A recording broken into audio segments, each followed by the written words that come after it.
Yo guys, what is up? Max on our first Descendant video, and today we're talking about 10 of the most important mods that you need to have on every character. Now, there are a lot of mods in this game, and it can be really confusing on which ones are worthwhile, which ones are worth your time to invest into, because mods in this game are one of the most important ways to scale up your damage and your survivability, but there's so many of them, and it costs a lot of resources and time to invest into them. So in this video, we're going to be giving you a general guide on which mods are safe to invest into, which mods, if you don't have them, you should go farm, and just talk about modding in general. I hope you guys enjoyed the video. I hope you find it informative. With that, let's get right into it. The very first thing that I want to talk about is just general modding tips. It is so much better to have a few mods that are very high ranked rather than a bunch of mods that are really low ranked. And that is because the return that you get on the highest rank of mods is going to be significantly better than the return that you get on the lower bit of ranks of mods. Plus, there's always the initial cost of equipping the mod in the first place. So for example, Action and Reaction, for its first rank up, I'm getting 2.2% increase to go from capacity of 6 to 7. So obviously this is going to cost me extra, but the return I'm getting on this from going from a 6 to 7 is not all that great.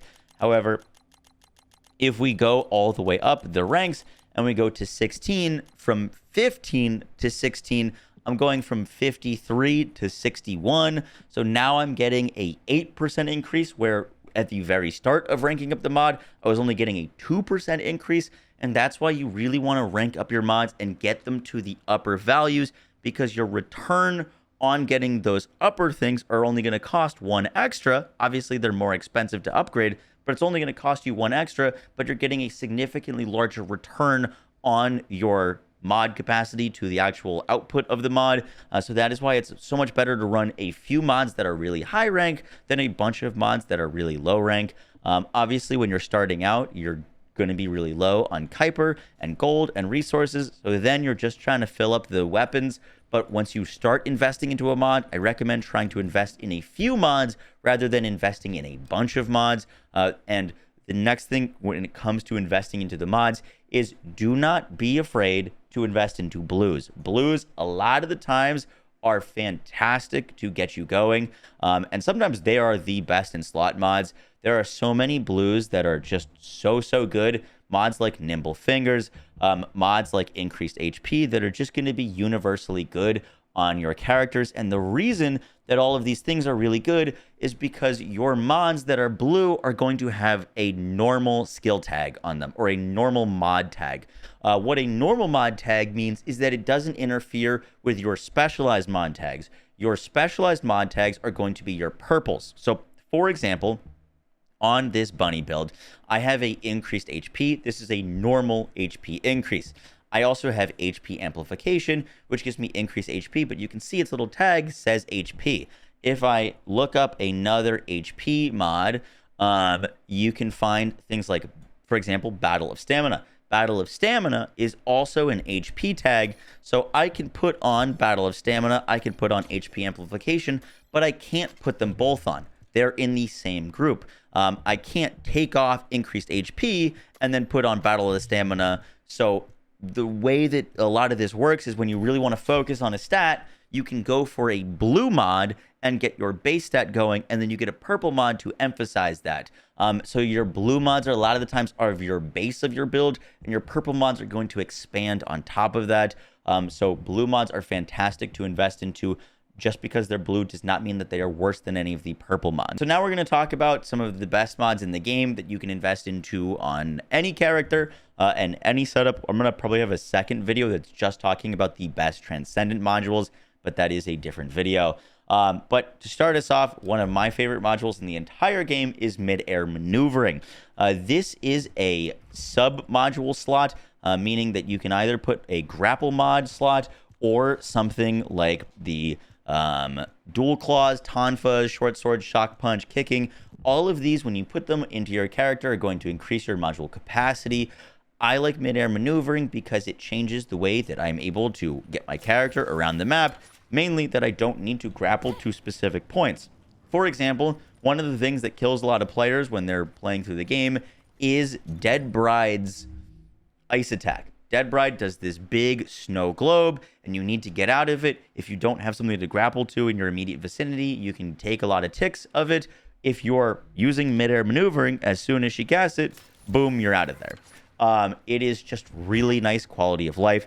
There is a caveat to it, and that is it is a gold mod, so it costs a lot more to increase than a blue mod for your sub-module slot. So I strongly recommend, while you're playing in normal, just upgrading one of these, and then once you get into the hard mode and you have some extra Kuiper, you can grab midair maneuvering.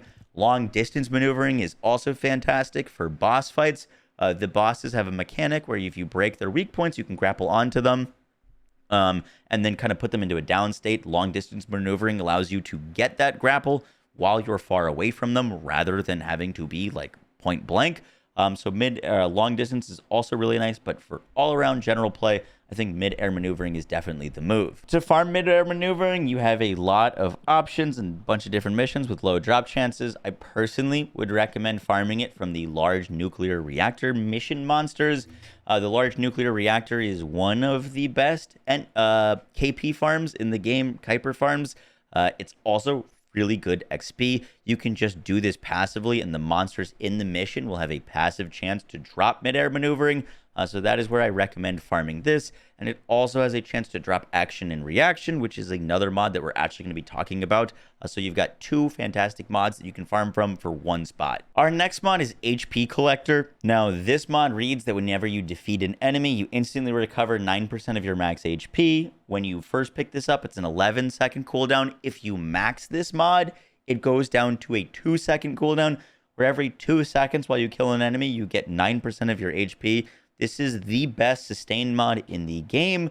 It is incredibly useful for bossing. When a boss spawns a bunch of ads, you can start shooting at them and get a lot of your HP back while you're killing them. For mobbing, it's really nice, and it's kind of the only sustain mod that you're going to need in terms of like just getting HP back.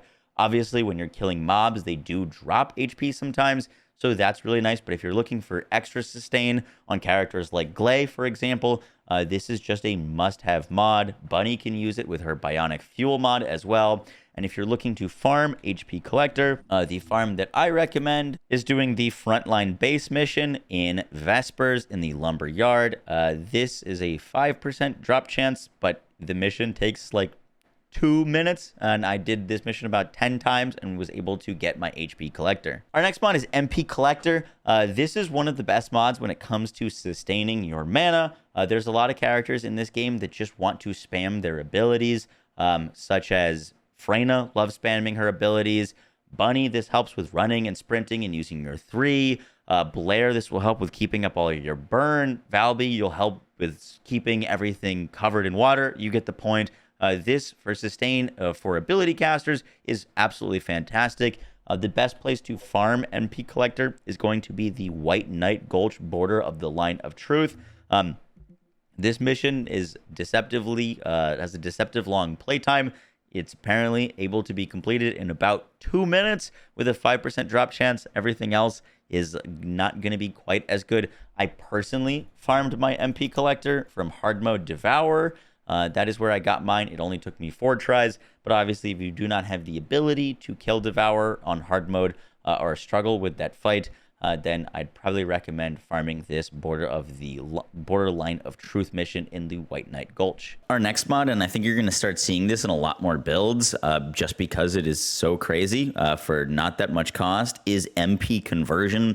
This is going to give you 36.5% cooldown, but it's going to reduce your mana by 15%, which you can easily like reduce the negative effects by adding a mana mod. But just for example, on my Valby right now, I have 27-second cooldown on my 4, which is this crazy AoE grouping ability. If I throw on MP Conversion, just that mod alone will get that down to a 16-second, and we pair that with the other best cooldown mod, which is Nimble Fingers. And now all of a sudden, save that.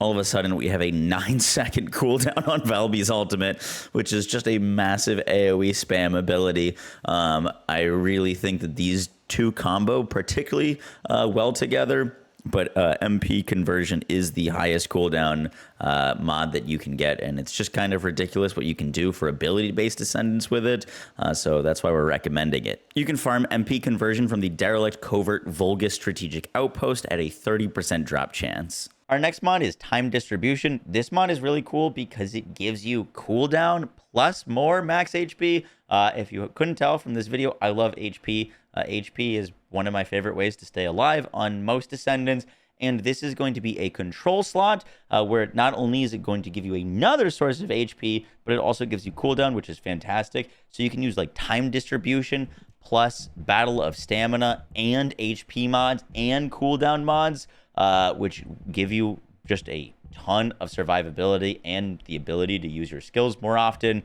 So Time Distribution is fantastic, and it only costs 10. It's one of the cheaper mods in the game for this amount of HP and this amount of cooldown. It's just a fantastic, fantastic mod. It has a 20% drop chance from the Heavy Equipment Entry Path mission in the Agna Desert, which is where I would recommend farming it. Speaking of HP mods, HP Amplification I also use on a ton of my builds.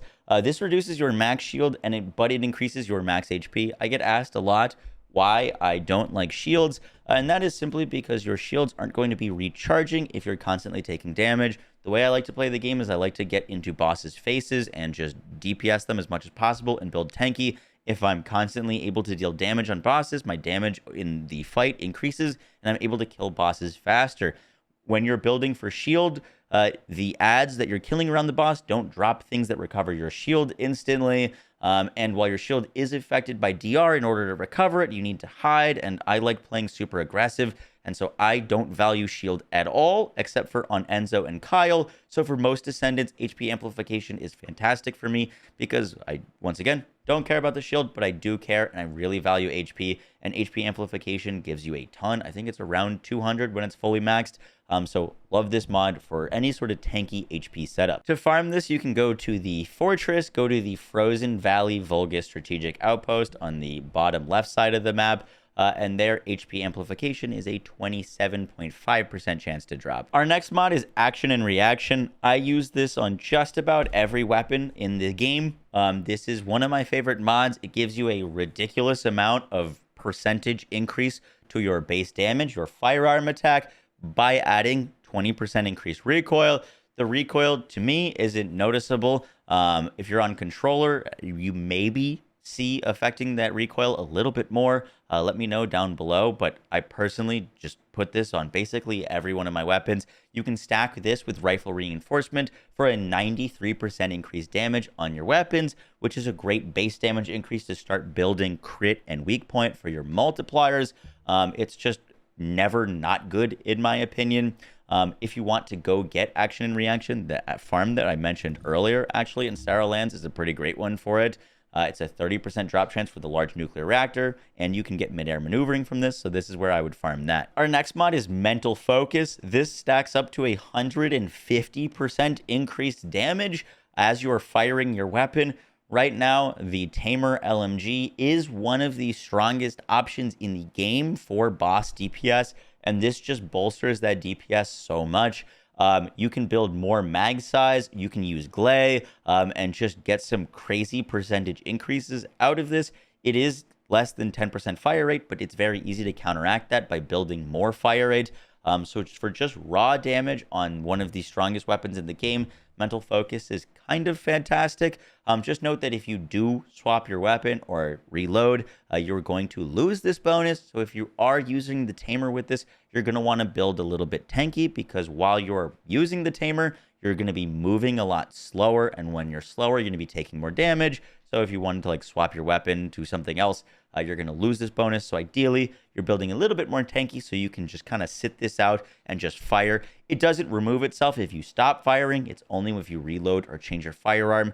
But for one of the strongest weapons in the game, this is just a ridiculous mod for it. To farm Mental Focus, I recommend coming and doing the Ransacked Village, a 5% drop chance from Hagios. This is a relatively quick mission that you can run. Mental Focus is one of the stronger mods in the game, and it's gold, so this one has a bit lower drop chance than some of the other ones. but this is where I would recommend farming it. Our next mod is Concentration Priority. This is the highest crit damage stacking mod that you can get for your weapons. It's absolutely disgusting, but it comes at the negative that you have more reload time modifier. This is a 26% reload time loss, and you can throw on a reload mod for 25%. So you balance out the negatives with two different mods together. This was a thing that is really, really nice. If you can ever find a negative mod, usually the positive is higher, and then you can balance out the negative. The like actual reload mod that you use doesn't really matter all that much. But for example, it's adding, you can add some ridiculous amounts of crit multipliers. On my Thunder Cage right now on our crit setup, with a few mods, we are at a 5.7 crit damage multiplier with a 30% crit chance. And Concentration Priority is kind of a must-have mod if you want to go for a crit build, which works for a lot of weapons. So this is a staple for lots and lots of crit builds, and making it a must-have mod. For Concentration Priority, I recommend the Tethered Energy position, which has a 25% drop chance. Just note that a lot of missions in Hagios, the monsters in Hagios, have a chance to drop this mod. So you might have come across it without actually farming it. That's what happened to me. When you're just going through this area through the campaign, most of the mobs here have a chance to drop this thing. So just keep an eye out for it. But if you don't specifically find it, this is a pretty solid mission to do for it. Our very last mod is Frontlines. This is the best mod that you're going to want to grab if you plan on using skill crit with your build. Skill crit can conditionally be really powerful. Not every character that does skill damage is going to want to build into it, but there are certain scenarios where it can be really strong. On Freyna, it drastically increased the damage of my 4. And it gives you good amounts of crit hit rate and good crit hit damage. So if you're ever building a skill crit build, I think this is just an absolute must-have mod for any character. For Frontlines, you can do the Seed Vault in Echo Swamp on the far right side of the map. This is the longest mission of the whole video that I'm recommending. It is a 30% drop chance. So a little bit dicey there, but if you're looking for it, this is the mission that I'd recommend running. Guys, that is going to do it for the video. I hope you enjoyed. I hope you learned a little bit about how to mod and how to invest into mods and which ones are valuable from this video. Let me know if it helped, and I will catch y'all in the next one, guys. Take care. Bye.